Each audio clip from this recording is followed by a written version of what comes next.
Canada defeating Cayman Islands 11-0 in a World Cup qualifier, the most goals scored by the Canadian men in a game, the largest margin of victory. And here's another fun stat for you guys. In 23 years, from 1988 to 2011, the Canadian men scored 3 hat tricks, okay? 3 hat tricks in 23 years. The last 2 years, they've scored 5 of them. We saw Kyle Larin and Lucas Cavallini in these 2 games get hat tricks. Cavallini, in fact, contributing 2 of those hat tricks in the 2 years. So pretty incredible, the goal scoring depth of this team. And I guess, Gareth, when you look at what they did, what does it mean to you? It means a lot. It's worth celebrating this historic match that they played. And I got to tell you, Andy, I was absolutely shocked coming off air last night and seeing some sensational takes when it came to what that game meant or didn't mean. There were people from this country that have suffered through years with this Canadian men's national team that were saying, no big deal. It ticked the box. It didn't mean anything at all. And I think they were serious. It's just an incredibly naive and incorrect statement to make. This means a lot. Do we not remember Canada suffering through CONCACAF Nations League qualifying? They beat St. Kitts 1-0. We saw Canada struggle playing Cuba in the Nations League in 2019, 1-0. Do you remember in 2013, it wasn't that long ago, Canada didn't win a game for an entire calendar year. They scored 1 goal. In 2014, they won 1 game. Like, look, when the women's national team beats a team by double digits, they're celebrated. When men's hockey does that at the World Juniors, they're celebrated. Why aren't we celebrating the Canadian men's national team? I don't understand this whole perspective where you need to be a cynic first and then you can celebrate Canadian achievement next. 7 different players scored. This wasn't the Alphonso Davies show. This was a complete team effort. 20 players played over these 2 games for Canada, and there wasn't a dip in form whatsoever. And finally, to insinuate this game doesn't mean anything or we didn't learn anything, you tell that to the players in that room. Many of them away from their families, having to go through difficult quarantines during this COVID-19 period. They set a goal. They want to be record breakers. They want to change the narrative when it comes to Canadian men's soccer from a group that doesn't do anything, that you can just disregard them, to a team that's going out there to make a statement. This was their goal. They wanted to put together a record performance, not only for themselves and for the team and to put themselves on the map, but for you, the Canadian public as well, to get excited about this group and where they are going. To suggest that this just meant nothing, I think, quite frankly, is rather insulting to the group.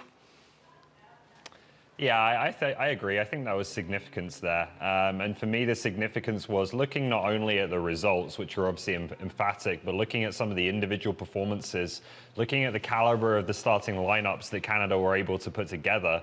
I think we are in a place now where we can say that really the minimum expectation for this team should be reaching that final round, that last 6 or 8 or whatever it looks like going forwards of World Cup qualifying. And I think that is a pretty major thing for a country that has not made that final round of World Cup qualifying since 1998 or qualifying for the 1998 World Cup. I think that's a big thing. I think that shouldn't be lost, that, you know, we suddenly have a team that really looks like it shouldn't have any issues with the kind of opponents we're facing in these preliminary rounds. I don't think anyone is looking at an 11-0 win over the Cayman Islands and saying we're going to go to Qatar, plan the parade, you know, qualification is secure. We know there are much bigger tests to come. We know this region is getting stronger and stronger. But just to be in the picture right until the end and playing those big games, that's something that shouldn't be underestimated because it's not what we're used to. And like we all said, I don't think that should suddenly be taken for granted. Yeah, I think what we're used to is them going into games where they should be beating teams by this scoreline and not doing it, which is why they went in, said we're going to do it, and then they actually followed through, and that's why it's a big deal. Let's talk about some of the young faces. Theo Corbianu, we know, got into his first game, earned his first cap in the Bermuda game, got his first start in the Cayman Islands game. In that Bermuda game, also scored his first goal. Ollie, do you believe he has also shown head coach John Herdman enough that he could be an impact player right now? In some scenarios, yeah. I certainly don't want to pour cold water on this because he is a really, really exciting young player, and we should be excited about exciting young players like him that are coming through. I do think you have to temper your expectations a little bit. It is one thing to do it against the Cayman Islands and Bermuda, and there are going to be more games like that coming up that he can impact for sure. It's another thing to do it when everything's on the line against Mexico or the USA or one of the top teams in this region later on in World Cup qualifying. I think if Corbiano is really going to be a go-to option in those kinds of games in this cycle, we have to see him start to play first-team football at club level. He's still playing under-23 football for Wolves. He's not far away, I don't think, from breaking into that first team. If that doesn't happen at the start of next season, then maybe a loan move, maybe he can go to the championship or that kind of level and start to get some real minutes against men and, you know, at the senior professional level there. I think he needs to start adjusting to that kind of football, and when he's doing that, that's when I think you start to really lift him into, you know, key player status for Canada. Just want to mention, I think he's already the Canadian men's national team all-time leader for stepovers. That's incredible, 2 games in. So it's worth a shout. What a stat. Gareth, do we have, what would a starting 11 look like for you here? I mean, does Canada have it? Is there just so many moving pieces, and maybe that's a luxury as well? Yeah, I don't think that there is a firm starting 11. It was awesome hearing the bromance that's coming to fruition between Alistair Johnston and Richie Laryea at right back, competition there. Left back, you could play Alphonso Davies there, or a number of different players. Center back, who knows who the best 2 that are going to emerge. Up top, you know, you want Jonathan David in that team and Kyle Larin, but where exactly will they play? The central midfield, no Azorio, no Arfield. How did they make it in to a Canadian team? I think it just depends on who's available, who's in form, and what team you're playing against. That will change the tactics from time to time. So I don't think that there's a set starting 11, Andy, which is a big departure from the past. And looking forward, if you're a competition in CONCACAF or beyond, how do you plan? How do you prepare to play this Canadian team? There's just simply not one way. Well, the next games to be played in this first round will be June 5th, June 8th for Canada, taking on Aruba and Suriname. Only the top team in the group moves on to the next round. Ollie, what's your confidence level based on these last 2 games?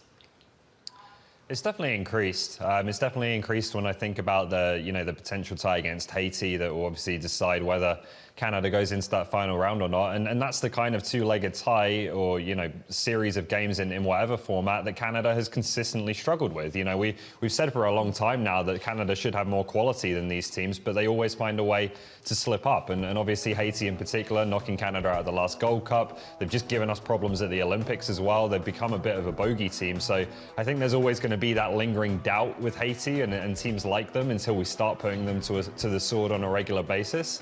But again, what I've seen, you know, just in terms of the starting lineups that Canada can put out, if they can get any kind of consistency at the centre-back position in terms of players playing for their clubs between now and the summer, there's too much quality here. You know, there's too much quality in this team that we should really be overly concerned about seeing off a team like Haiti. You've got to do a job away from home.